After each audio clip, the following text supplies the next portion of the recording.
નમસ્કાર મિત્રો, આપનું ફરી એકવાર સ્વાગત છે આપણી આ યુટ્યુબ ચેનલમાં. મિત્રો, છેલ્લે આપણે સ્વાધ્યાય નંબર 6 છે એની શરૂઆત કરેલી અને એમાં આપણે એવી વાત થઈ હતી કે તમારે તમામ સૂત્ર છે એ ખાસ પાકા કરી લેવાના છે. જો મિત્રો આ સૂત્ર તમને નહીં આવડે તો દાખલાની ગણતરીમાં થોડી મુશ્કેલી પડશે. અને આજે આપણે સ્વાધ્યાય 6.1 છે એના દાખલા નંબર 1 થી ગણતરી શરૂ કરીએ. દાખલા નંબર 1 ની રકમ છે કે જ્યારે પેલું આપ્યું છે કે જો r બરાબર 3 સેમી અને r બરાબર 4 સેમી હોય ત્યારે વર્તુળ છે એના ક્ષેત્રફળમાં ના ફેરફાર છે એનો દર છે એ આપણે ત્રિજ્યાની સાપેક્ષ શોધવાનો છે. એટલે કે જ્યારે a બરાબર r બરાબર 3 સેમી તથા b r બરાબર 4 સેમી હોય ત્યારે વર્તુળના ક્ષેત્રફળનો તેની ત્રિજ્યા r ને સાપેક્ષ આપણે ફેરફારનો અહીંયા આગળ દર છે એ શોધવાનો છે. તો ચાલો મિત્રો આપણે આ દાખલાની ગણતરી કરીએ. અહીંયા આપણે a અને b બે દાખલા ગણવાના છે. એની જેમ જ આપણે દાખલા નંબર b ગણવાનો છે. ફક્ત ફેરફાર એ છે કે એકમાં ત્રિજ્યા r બરાબર 3 લેવાની છે, બીજામાં ત્રિજ્યા r બરાબર આપણે 4 લઈને ગણતરી કરશું. હવે જુઓ, આપણે r ત્રિજ્યાવાળા વર્તુળના ક્ષેત્રફળનું સૂત્ર તમને આવડવું છે, કારણ કે વર્તુળ છે એના ક્ષેત્રફળ છે એની ત્રિજ્યાને સાપેક્ષ ફેરફારનો દર. માનો કે આપણે વર્તુળનું ક્ષેત્રફળ a કહીએ, ત્રિજ્યાને સ્મોલ r કહીએ, તો dA/dr છે એ આપણે અહીંયા આગળ શોધવાનું છે. તો આપણે કહી શકીએ કે r ત્રિજ્યાવાળા સ્મોલ r ત્રિજ્યાવાળા વર્તુળનું ક્ષેત્રફળ આપણે a બરાબર લખીએ તો આપણને ખબર છે કે વર્તુળનું ક્ષેત્રફળ થાય πr². તો આપણે એનો ત્રિજ્યાને સાપેક્ષ ફેરફારનો દર એટલે dA/dr બરાબર આપણે લખી શકીએ 2πr. હવે અહીંયા પેલું આપણે a માં કીધું છે કે જ્યારે r બરાબર 3 સેમી હોય. હવે જુઓ, r બરાબર 3 સેમી હોય ત્યારે dA/dr આપણે અહીંયા આગળ જ્યારે r બરાબર 3 સેમી હોય ત્યારે શોધવાનું છે. તો જ્યાં આ સૂત્રમાં r દેખાય ત્યાં આપણે 3 મૂકી દેવાના રહી. તો 2r એને ગુણ્યા 2π એને ગુણ્યા 3 એટલે 3 2 6π. હવે આ ક્ષેત્રફળના ફેરફારનો દર ત્રિજ્યાને સાપેક્ષે. જુઓ, dA એટલે ક્ષેત્રફળ એટલે આવે સેન્ટીમીટર સ્ક્વેર, dr એટલે ત્રિજ્યા આવે અહીંયા આગળ સેન્ટીમીટરમાં. તો આપણે કહી શકીએ કે જ્યારે ત્રિજ્યા r ની કિંમત 3 હોય, જ્યારે ત્રિજ્યા r બરાબર 3 હોય ત્યારે વર્તુળ છે એના ક્ષેત્રફળનો ત્રિજ્યાને સાપેક્ષ ફેરફારનો દર 6π સેન્ટીમીટર સ્ક્વેર પ્રતિ સેન્ટીમીટર છે. તો આપણે લખી શકીએ કે જ્યારે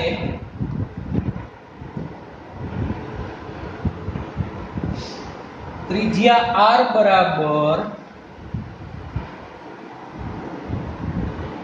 3 સેન્ટીમીટર હોય ત્યારે વર્તુળના ક્ષેત્રફળનો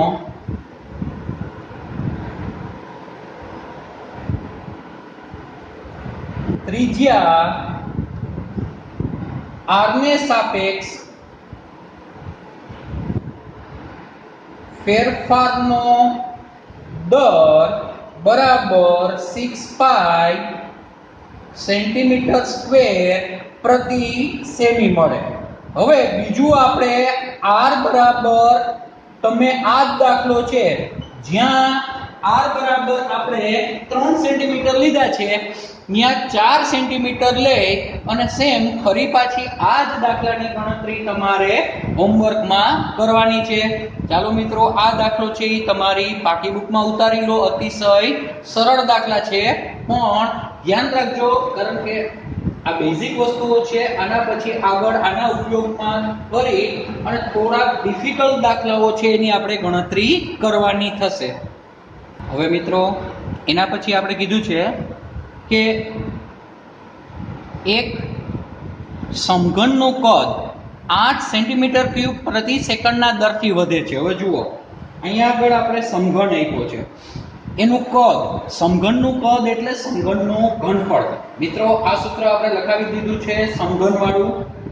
હવે જ્યારે સમઘનની ધારની લંબાઈ, આપણે સમઘનની ધારની લંબાઈને x કહીએ તો એ 12 સેન્ટીમીટર હોય ત્યારે એનું પૃષ્ઠફળ, આપણને ખબર છે કે સમઘન છે એનું પૃષ્ઠફળ છે એને આપણે s કહીએ તો આ પૃષ્ઠફળ છે એના સમયની સાપેક્ષ ફેરફારનો દર કેટલી ઝડપથી વધે છે એટલે આપણે ds/dt છે એ શોધવાનું થાય. હવે જુઓ અહીંયા પહેલા જે વસ્તુ આપેલી છે એ આપણે નોંધી લઈએ કે ધારો કે સમઘનની ધારની લંબાઈ, ધારો કે સમઘનની ધારની લંબાઈ બરાબર x સેન્ટીમીટર અને આપણે કદ એટલે સમઘનનું કદ એટલે ઘનફળ આપણે v બરાબર x ઘન સેન્ટીમીટર ક્યુબ થાય. હવે મિત્રો આપણને ખ્યાલ છે કે dv/dt અહીંયા એવું કીધું છે કે સમઘનનું કદ 8 સેન્ટીમીટર ક્યુબ પ્રતિ સેકન્ડના દરથી વધે છે. જુઓ તમે એકમ ઉપરથી પણ નક્કી કરી શકો. સેન્ટીમીટર ક્યુબ એટલે અહીંયા dv હોય અને પ્રતિ સેકન્ડ છે એટલે dt હોય. તો અહીં આપણને આપેલું છે dv/dt બરાબર, હવે જુઓ અહીંયા કદ વધે છે તો આપણે +8 સેન્ટીમીટર ક્યુબ પ્રતિ સેકન્ડ લેશું. હવે જુઓ મિત્રો ઘણી વખત પરીક્ષામાં અહીંયા વધેની જગ્યાએ ઘટે છે આપી દે તો આપણે અહીંયા -8 લેવા પડે, એ ખાસ ધ્યાન રાખજો. અહીંયા વધે છે તો પ્લસ લીધા છે, જો ઘટે છે આપ્યું હોત તો આપણે માઈનસ લે. એટલે ઘણી વખત વિદ્યાર્થીઓ છે ઘટે છે આપે તો એમ કે આવો દાખલો છે એ પરીક્ષામાં પૂછાય તો એ બુકની બહારનો ન કહેવાય પણ એ બુકની અંદરનો જ દાખલો કહેવાય. હવે આપણે સમઘન છે એનું પૃષ્ઠફળ,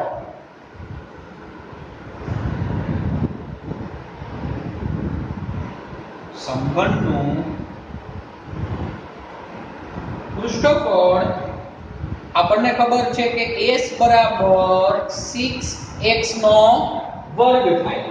તો આપણે શોધવાનું શું છે તો કે પૃષ્ઠફળ છે એના વધારાનો દર, એટલે કે આપણે અહીંયા આગળ શોધવાનું થાય છે ds/dt.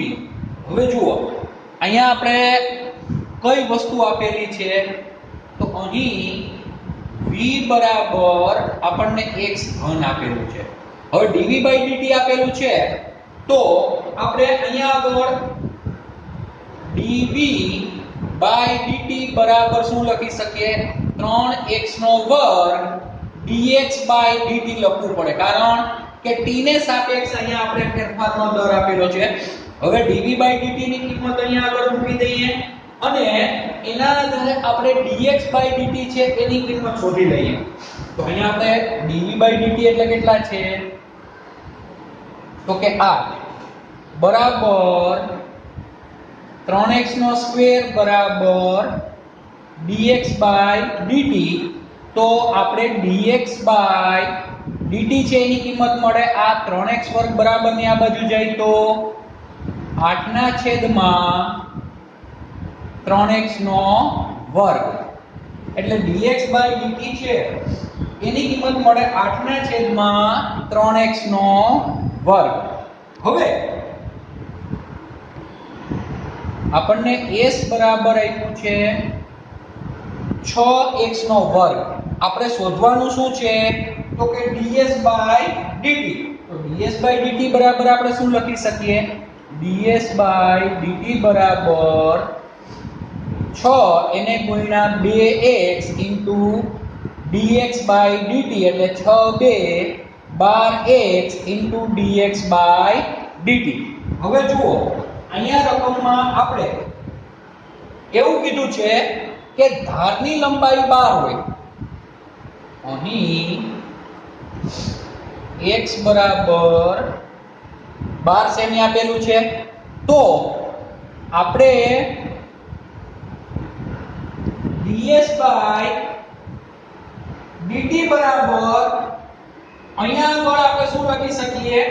હવે જુઓ સમજો, આપણે ડાયરેક્ટ ગણતરી કરવી હોય તો ડાયરેક્ટ પણ જવાબ આવી જશે, અથવા પહેલા ds બાય dt શોધી અને ત્યાં x ની કિંમત મૂકી દેશો તો પણ ચાલશે. તો પહેલા આપણે અહીંયા લખીએ 12x, એને ગુણ્યા dx બાય dt એટલે 8/3x નો વર્ગ છે.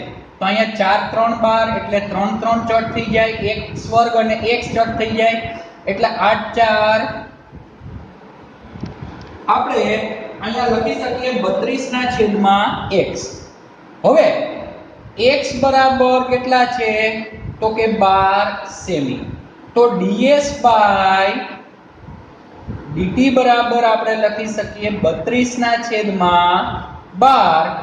તો આના આપણે 8 4 32 અને 3 4 12 ભાગ પાડીએ તો 8/3 સેન્ટીમીટર સ્ક્વેર પ્રતિ સેકન્ડ. આ શું આવે? તો કે પૃષ્ઠફળના વધવાનો દર. તો અહીંયા આગળ પૃષ્ઠફળના વધવાનો દર ds બાય dt બરાબર આવે 8/3 સેન્ટીમીટર સ્ક્વેર પ્રતિ સેકન્ડ. મિત્રો દાખલા અતિશય સરળ છે, પણ ગણતરીમાં થોડું ધ્યાન રાખજો. હવે જુઓ જોઈએ, આ દાખલા 2 પછી દાખલા નંબર 4 છે એની રકમ તમે વાંચી લ્યો. દાખલા નંબર 2 અને દાખલા નંબર 4 છે એકબીજા કરતા થોડા ઉલટા આપ્યા છે. ત્યાં સમઘનની ધાર આપી છે એટલે x ની કિંમત આપી છે અને સમઘનની ધાર છે એની કિંમત 100 સેમી આપી છે અને ધાર છે એ 3 સેન્ટીમીટર પ્રતિ સેકન્ડના દરથી વધે છે. એટલે આપણને ds બાય dt આપેલું છે અને dv બાય dt છે એ શોધવાનું છે. તો સેમ આ જ મેથડ, ખાલી ફેરફાર એ છે કે ds બાય dt આપ્યું છે તો અહીંયા v ને બદલે આપણે s નું સૂત્ર લઈ અને dx બાય dt મેળવી, અને અહીંયા s માં નહીં પણ dv બાય dt ના સૂત્રમાં તમે કિંમત મેળવશો, મૂકશો એટલે આપણને આન્સર મળી જશે. એટલે દાખલા નંબર 2 છે એની ગણતરી થઈ જાય, એના પછી સીધો દાખલા નંબર 4 છે ઈ તમારે હોમવર્કમાં પ્રયત્ન કરવાનો છે. તમારે કીધે ડેફિનેટલી થઈ જ જશે. ખાલી v ને બદલે તમારે ds બાય dt આપેલું છે અને એના ઉપરથી dv બાય dt છે એ મેળવવાનું છે. સેમ આ જ મેથડ થશે. એટલે તમારે દાખલા નંબર 4 છે એની ગણતરી છે ઈ હોમવર્કમાં કરી લેજો. ચાલો આ દાખલો ઉતારી લો, દાખલા નંબર 4 છે હોમવર્કમાં કરી અને મને WhatsApp પણ કરી દો. આના પછી આપણે દાખલા નંબર 3 ની ગણતરી કરી લઈએ. ચાલો મિત્રો, એના પછી દાખલા નંબર 3 માં આપણે કીધું છે કે એક વર્તુળની ત્રિજ્યા એક ધારી 3 સેન્ટીમીટર પ્રતિ સેકન્ડના દરથી વધે છે. હવે જ્યારે વર્તુળની ત્રિજ્યા 10 સેન્ટીમીટર હોય એટલે કે r બરાબર 10 સેન્ટીમીટર હોય ત્યારે વર્તુળ છે એના ક્ષેત્રફળમાં થતા વધારાનો દર, વર્તુળનું ક્ષેત્રફળને આપણે a કહીએ તો dA બાય dt છે અહીંયા આગળ આપણે શોધવાનું થાય છે. જુઓ પહેલા આપણે અહીંયા આગળ શું આપેલું છે કે વર્તુળની ત્રિજ્યા એક ધારી 3 સેન્ટીમીટર પ્રતિ સેકન્ડના દરથી વધે છે. હવે વર્તુળ છે એની ત્રિજ્યાને આપણે સ્મોલ r કહીએ તો ત્રિજ્યાના ફેરફારનો દર વધવાનો કે ઘટવાનો જે હોઈ શકે. ફેરફાર એટલે વધી પણ શકે તો ધન લેવાનું, ઘટતું હોય તો ઋણ લેવાનું. એના ફેરફારનો દર આપણે અહીંયા આગળ કહી શકીએ dr બાય dt. તો આપણે ધારો કે વર્તુળની ત્રિજ્યા r છે, ધારો કે વર્તુળની ત્રિજ્યા બરાબર r સેન્ટીમીટર છે. તો અહીં dr બાય dt આપણને આપેલું છે 3 સેન્ટીમીટર પ્રતિ સેકન્ડ. હવે વર્તુળનું ક્ષેત્રફળ, મિત્ર તમે સૂત્ર પાકા કરી જ લીધા હશે એવું આપણે માની લઈએ છીએ. ન કર્યા હોય તો હજી કરી લેજો, કારણ કે આગળ તમામે તમામ સૂત્રનો ઉપયોગ આવશે, એટલે જ પહેલા તમને તમામે તમામ સૂત્ર છે એ લખાવી દીધા. હકીકતમાં તમે ધોરણ 10 સુધી આ તમામે તમામ સૂત્રનો અભ્યાસ કરી ગયા છો, છતાં પણ આપણે ફરી પાછા એક વખત તમામે તમામ સૂત્ર છે એ લખાવી દીધા છે. તો અહીંયા આગળ a બરાબર આપણે લખી શકીએ પાઈ r સ્ક્વેર, તો dA dt બરાબર અહીંયા થાય 2 પાઈ r ઇન્ટુ dr dt. તો અહીંયા dr dt ની કિંમત છે 3, તો dA dt બરાબર 2 પાઈ r ગુણ્યા 3 એટલે 3 2 6 પાઈ r થાય. હવે ત્રિજ્યા 10 સેમી હોય કે જ્યારે r બરાબર 10 સેમી હોય ત્યારે આપણે વર્તુળના ક્ષેત્રફળ છે એમાં થતો વધારાનો દર એટલે કે dA dt શોધવાનું છે. તો dA dt આપણે શોધવાનું છે ક્યારે, કે r બરાબર 10 સેમી હોય તો આ સૂત્રમાં અહીંયા આગળ r ની કિંમત મૂકી દો તો આપણે અહીંયા લખી શકીએ 6 પાઈ એને ગુણ્યા 10 એટલે 60 પાઈ સેન્ટીમીટર સ્ક્વેર પ્રતિ સેકન્ડ. આ શું આવે તો કે વર્તુળના ક્ષેત્રફળમાં વધારાનો દર. તો મિત્રો આ દાખલા છે એ અતિશય સરળ દાખલા છે. આ દાખલો તમારી પાકી બુકમાં ઉતારી લો અને મોટાભાગના વિદ્યાર્થીઓ છે એને મને સ્વાધ્યાય નંબર 5 છે એના ઉદાહરણના દાખલાઓ છે એ લખીને મોકલી આપ્યા છે, પણ હજુ સુધી ઘણા બધા વિદ્યાર્થીઓએ ઉદાહરણ ગણતરી કરેલા નથી. તો હજી મને ઉદાહરણ છે એ ગણતરી કરી અને મોકલી આપો.